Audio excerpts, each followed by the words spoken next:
Hello friends, I am Narwade Patil and you are welcome to my channel Key to English Grammar. In the last video we have seen about the preposition in, into, between, among and within. And let us see today what is difference between on and over. तर आजच्या व्हिडिओमध्ये आपल्याला पाहायचं आहे on आणि over मध्ये फरक काय असते. What is the difference. आपल्याला ऑन म्हणजे वर, ओव्हर म्हणजे वर, अपॉन म्हणजे वर, अबोव म्हणजे वर, अप म्हणजे वर, असे अनेक शब्द सापडतील ज्या सर्वांचा अर्थ वर आहे, परंतु ऑनच्या ठिकाणी ओव्हर वापरता येत नाही, ओव्हरच्या ठिकाणी अप वापरता येत नाही किंवा ऑन वापरता येत नाही किंवा अबोव वापरता येत नाही. प्रत्येकाला काही कंडिशन्स आहेत, प्रत्येकाचा अर्थ वेगळा आहे. तर ह्या गोष्टी आपल्याला कळल्याशिवाय इंग्रजी येत नाही. म्हणून आपण जे म्हणतो English is very easy, but it is not so easy. If you say it is very easy, it means that you are just a neophyte. तुम्ही नवशिके आहात. You don't have the clear knowledge of English. And those who say English is very easy, they have not studied. त्यांनी चांगला अभ्यासच केला नाही, कारण English ही खूप डिटेल आहे. मराठीपेक्षा हिंदीपेक्षा खूप डिटेल आहे. There are 6 lakh words in English. Root words are not there.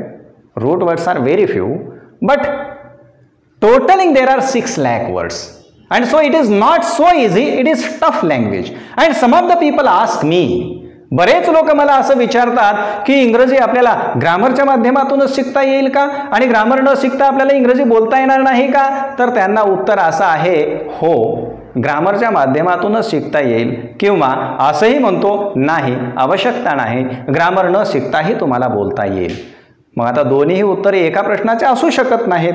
एक तर तुम्ही असं म्हणा ग्रामर शिकल्याशिवाय इंग्रजी येत नाही, नाहीतर असं म्हणा ग्रामरची आवश्यकताच नाही, आपण डायरेक्ट इंग्रजी बोलू शकतो, कारण वेटर सुद्धा बोलतात. फरक असा आहे, it depends upon the situation where you live. तुम्ही कुठे राहता याच्यावर आहे. If all the people are speaking English and you are living with them, there is no need to learn the grammar automatically. We learn because of the contact of those people. त्या लोकांच्या कॉन्टॅक्टमुळे तुम्हाला direct इंग्रजी बोलता येईल. But if there is no one to speak English and just you want to learn, then how can you speak yourself? You need to learn the basic rules of grammar.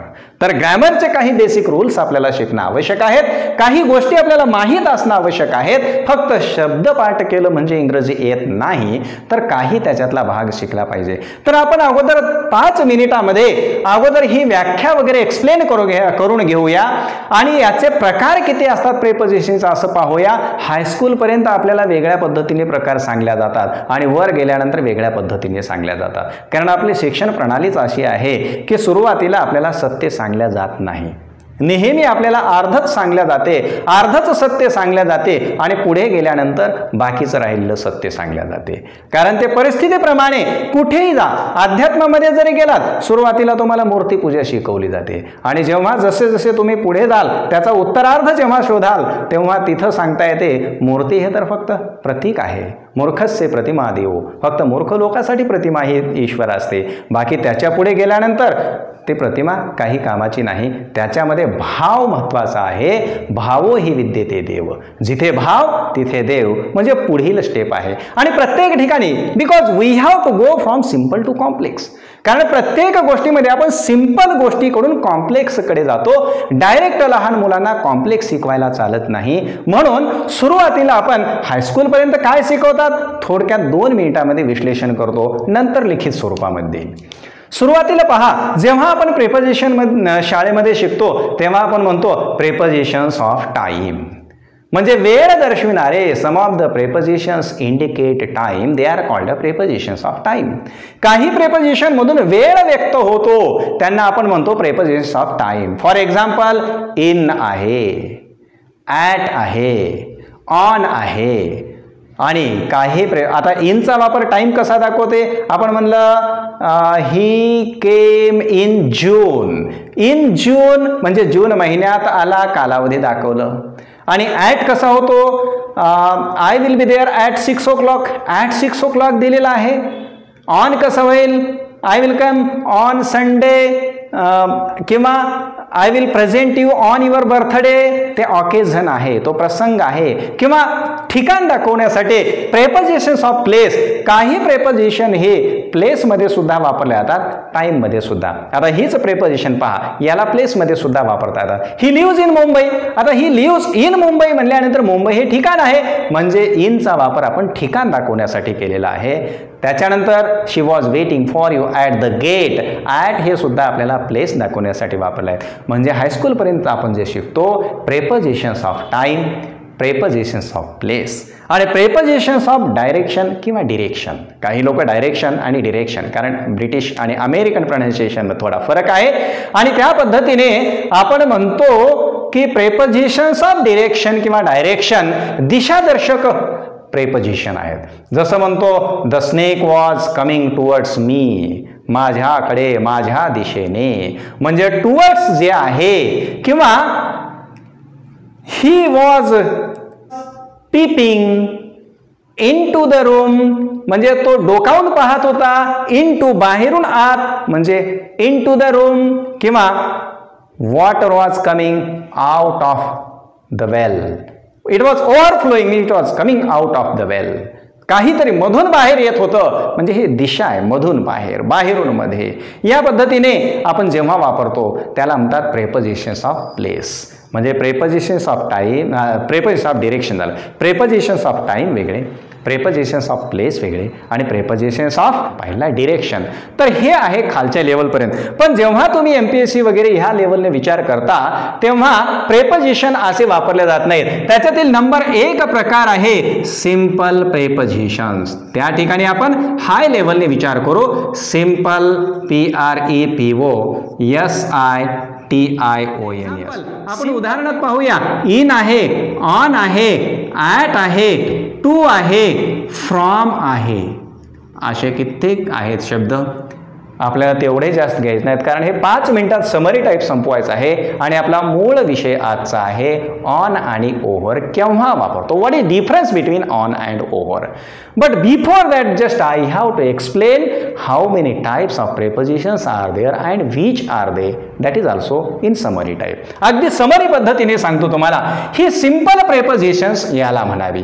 आणि दुसरा प्रकार आहे double prepositions. दुसरा प्रकार आहे DOUBLE double prepositions. PREPOSITIONS. आता simple prepositions हे single असतात. जेव्हा 2 सिंगल एकत्र येऊन एक तयार होत त्याला डबल म्हणतो. आता इन आणि टू या दोघांना एकत्र आणा, इथं तयार होते इन टू असं प्रेपोजिशन होते. आता इन म्हणजे आत, टू म्हणजे ला किंवा कडे आणि इन टू म्हणजे बाहेरून आत. अर्थात फरक झालेला आहे. तुम्हाला माहित आहे इन प्रेपोजिशन आहे, टू प्रेपोजिशन आहे आणि इन टू पण आहे. म्हणजे जेव्हा 2 सिंपल प्रेपोजिशन्सचं एक नवीन प्रेपोजिशन तयार करतो तेव्हा त्याला म्हणायचं डबल प्रेपोजिशन. म्हणजे 2 एकत्र आहेत. त्याच्यानंतर विदिन WITHIN. आता या ठिकाणी विथ आणि इन असे 2 सिंपल प्रेपोजिशन आहेत. विथ म्हणजे च्या सहाय्याने आणि इन म्हणजे आत, आणि दोन्हीला एकत्र केलं. आपण मागच्या व्हिडिओमध्ये पाहिलं आहे. एखादा ठराविक कालखंड आहे, त्या कालखंडाच्या आतच within a month, within a week, within a year, within a fraction of second अशा पद्धतीने आपण within वापरतो. म्हणजे जेव्हा 2 प्रेपोजिशन एकत्र घेऊ आपण तेव्हा त्याच्यापासून तयार होते. किंवा थ्रू आउट THROUGH हे एक प्रेपोजिशन आहे आणि याला लगेच जोडून आउट, थ्रू आणि आउट अशा पद्धतीने ही आहेत डबल प्रेपोजिशन्स. तर पहिला प्रकार आहे सिंपल प्रेपोजिशन, दुसरा प्रकार आहे डबल प्रेपोजिशन्स आणि तिसरा प्रकार आहे compound prepositions. COMPOUND compound prepositions. PREPOSITIONS. मग आता कंपाऊंड प्रेपोजिशन म्हणजेच संयुक्त शब्दयोगी अव्यय. संयुक्त याचा अर्थ आहे जेव्हा दोन्हीपासून एक तयार होते तेव्हा त्याला संयुक्त म्हणतो. मग इथं सुद्धा दोन्हीपासून एक तयार झालेला आहे. मग याच्यामध्ये काय फरक आहे? What is difference between the double preposition and compound preposition? What is the actual difference? It's very easy. Just you have to see it carefully. पहा, जेव्हा दोन साधे प्रेपोजिशन आणले एकत्र तेव्हा डबल प्रेपोजिशन झालं. पण या ठिकाणी मात्र दोन साधे प्रेपोजिशन आणायचे नाहीत. या ठिकाणी एक प्रेपोजिशन तयार होते, पण ते प्रेपोजिशन तयार होण्यासाठी त्याच्यातील एक शब्द नाउन असावा, ॲडजेक्टिव्ह असावा किंवा ॲडव्हर्ब असावा आणि त्याच्या अगोदर कुठलं तरी प्रिफिक्स आलं पाहिजे. आता प्रिफिक्स काय भानगड आहे, तर वर्ड फॉर्मेशन ह्या चॅप्टरमध्ये आपल्याला पुढे शिकायचं आहे. सफिक्स आणि प्रिफिक्स हे दोन महत्त्वाच्या गोष्टी आहेत. जेव्हा एखाद्या शब्दाच्या अगोदर काही प्रत्यय लागतात त्याला म्हणतात प्रिफिक्स, पूर्व प्रत्यय. जसं हॅपी शब्द आहे त्याच्या अगोदर लावला आपण, जसं एखादा शब्द आहे HAPPY हा मूळ शब्द आहे, याला म्हणतो आपण रूट वर्ड. याला म्हणायचं रूट वर्ड, हा मूळ शब्द आहे आणि याच्या अगोदर आपण लावलं UN, हे अन जे आहे याला म्हणायचं प्रिफिक्स. याला म्हणायचं प्रिफिक्स. आणि जर ह्याच शब्दाला आपण इथं बदलून लिहिलं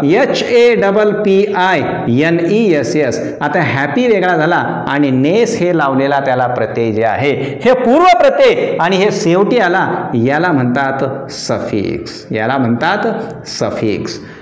म्हणजे प्रिफिक्स आणि सफिक्स रूट वर्डच्या अगोदर येणाऱ्या प्रत्ययांना प्रिफिक्स म्हणतात आणि रूट वर्ड म्हणजे मूळ शब्द, मूळ शब्दाच्या शेवटी येणाऱ्या प्रत्ययांना सफिक्स म्हणतात.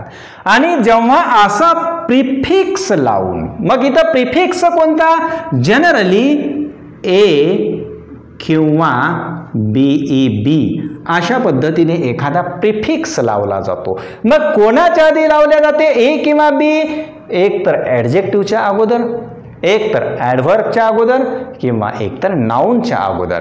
या शब्दांच्या अगोदर if we are making a preposition by adding a prefix to the noun, to the adjective or to the adverb, that is called compound preposition. त्याला कंपाऊंड प्रेपोजिशन म्हणावे. फॉर एक्झाम्पल आता A लावूया, जसं round.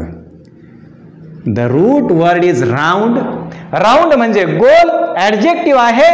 जसं आपण म्हणलं ball is round आणि त्याच्या अगोदर A हे प्रेपोजिशनला हे प्रिफिक्स लावलं आणि एक ॲडजेक्टिव्ह एक प्रिफिक्स या दोन्ही पासून तयार झालेलं जे प्रेपोजिशन आहे त्याला म्हणतात compound preposition. That is called compound preposition. जेव्हा एखादं ॲडजेक्टिव्ह आणि एखादं असं प्रिफिक्स एकत्र येऊन तयार होते प्रेपोजिशन, त्याला म्हणतात कंपाऊंड प्रेपोजिशन. किंवा बिहाइंड, BAHIND, बी हे प्रिफिक्स आहे. हाइंड ह्या शब्दाला आपण लावला, हाइंड म्हणजे मागील, बिफोर, फोर म्हणजे पुढील, बिफोर, बिहाइंड अशा पद्धतीने A किंवा B हे प्रिफिक्स लागते एखाद्या विशेषणाच्या, क्रियाविशेषणाच्या किंवा नाउनच्या अगोदर. त्याला म्हणतात compound preposition. This is difference between the double preposition and the compound preposition. चौथा प्रकार आहे पार्टिसिपल प्रेपोजिशन्स. आता पार्टिसिपल प्रेपोजिशन्स म्हणजे काय त्या अगोदर 2 मिनिटात सांगतो. पार्टिसिपल कशाला म्हणायचं. जेव्हा आपण पार्टिसिपल म्हणतो तर पार्टिसिपल हा एक नॉन फायनाईटचा प्रकार आहे. Verbs are of 2 types, finite verbs आणि नॉन फायनाईट वर्ब्स. फायनाईटमध्ये बरेच प्रकार आहेत आणि नॉन फायनाईटमध्ये 3 आहेत. ते जेव्हा आपण वर्ब हा चॅप्टर पाहू तेव्हा सविस्तर त्याच्यावर अभ्यास करू. आता पार्टिसिपल म्हणजे काय आपल्याला थोडक्यात पाहायचं आहे. पार्टिसिपल म्हणजे जेव्हा क्रियापदाचे ING युक्त रूप विशेषण म्हणून काम करते तेव्हा त्याला प्रेझेंट पार्टिसिपल म्हणतात. क्रियापदाचे तिसरे रूप जेव्हा विशेषण म्हणजे ॲडजेक्टिव्ह म्हणून काम करते तेव्हा त्याला म्हणतात पास्ट पार्टिसिपल. जेव्हा हॅविंग प्लस क्रियापदाचे तिसरे रूप विशेषणाचे कार्य करते तेव्हा त्याला म्हणतात perfect participle. Participles are of 3 types: present participle, past participle, perfect participle. असो, याच्यातून एक गोष्ट क्लिअर होते, पार्टिसिपल म्हणजे क्रियापदाचंच एक रूप आहे आणि ते क्रियापद म्हणून न वापरता वाक्यामध्ये विशेषण म्हणून वापरल्या जाते तेव्हा त्याला पार्टिसिपल म्हणतात. त्याच्यापैकी प्रेझेंट पार्टिसिपल मध्ये V1 प्लस ING असते. फॉर एक्झाम्पल असं असते, I have a dancing doll. आता दिलेल्या वाक्यामध्ये पहा, I have a dancing doll, I have a dancing and doll. आता जर म्हणलं आय हॅव अ डॉल, माझ्याकडे एक बाहुली आहे, एक बाहुली आहे. Doll is noun, I have a doll. But dancing gives more information about the doll. Doll बद्दल अधिक माहिती देणारा शब्द कोणता आहे? डान्सिंग. कशी बाहुली आहे? नृत्य करणारी. ती बाहुली डान्स करते म्हणून हे काय आहे? ऍडजेक्टिव्ह आहे. परंतु दिसते काय? V1 plus ING. डान्स हे क्रियापद आहे, त्याचं ING युक्त रूप केलं आणि जेव्हा क्रियापदाचे ING युक्त ऍडजेक्टिव्ह म्हणून काम करते तेव्हा त्याला आपण काय म्हणतो? याला म्हणतात प्रेझेंट पार्टिसिपल. याला म्हणतात प्रेझेंट पार्टिसिपल. आता हे एवढं सांगण्याचं कारण काय होतं? पार्टिसिपल कळलं पाहिजे आपल्याला. क्रियापदाचे ING युक्त रूपाला आपण पार्टिसिपल म्हणतो. मग हे जर शब्द कळला तर पार्टिसिपल प्रेपोजिशन्स कळतात. ज्या प्रेपोजिशन मध्ये ING युक्त रूप वापरलेलं आहे क्रियापदाचं त्याला आपण पार्टिसिपल ऑफ प्रेपोजिशन म्हणतो. म्हणून जसे उदाहरणार्थ according to, ACCORDING, according to, च्या नुसार, च्या म्हणण्यानुसार, owing to, OWING, owing to means because of. असं आपण म्हणतो according to you whatever he does is wrong. तुमच्या मताप्रमाणे तो जो काही करतो ते सर्व चूक आहे. अकॉर्डिंग टू हे प्रेपोजिशन आहे. Owing to rain, he missed his train. पावसामुळे त्याने त्याची ट्रेन चुकला. अशा पद्धतीने आपण वापर कशाचा करतो? याला म्हणतात पार्टिसिपल प्रेपोजिशन. आणि याच्यातील शेवटचा प्रकार आहे फ्रेज प्रेपोजिशन किंवा phrasal preposition.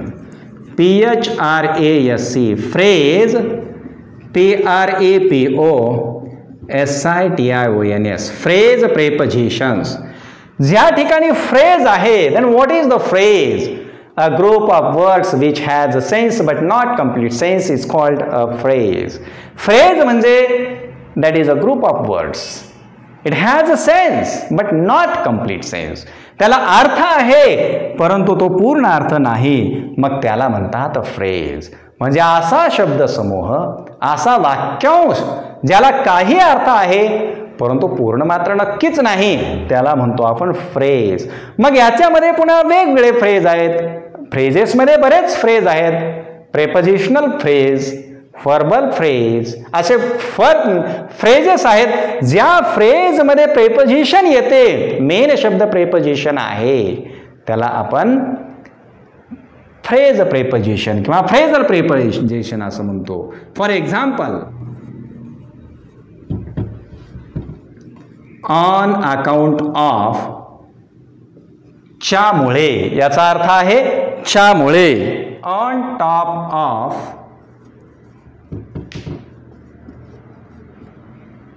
In spite of,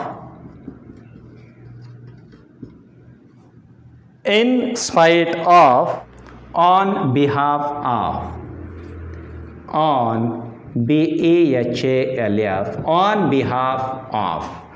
on behalf of म्हणजे च्या वतीने असा अर्थ आहे. हे फ्रेजेस आहेत. इन्स्पाइट ऑफ च्या शिवाय, ऑन टॉप ऑफ कशाचा तरी वर आहे, टोकावर आहे, ऑन अकाउंट ऑफ च्यामुळे ही सर्व फ्रेजेस आहेत याला म्हणतात फ्रेज प्रेपोजिशन्स. ही प्रेपोजिशनच आहेत परंतु फ्रेज स्वरूपामध्ये आहेत.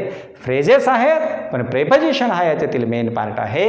आणि आता हे एक समरी टाईपमध्ये आपल्याला what are the prepositions and how many types of prepositions we have seen. Let us see now what is difference between on and over. Write down first.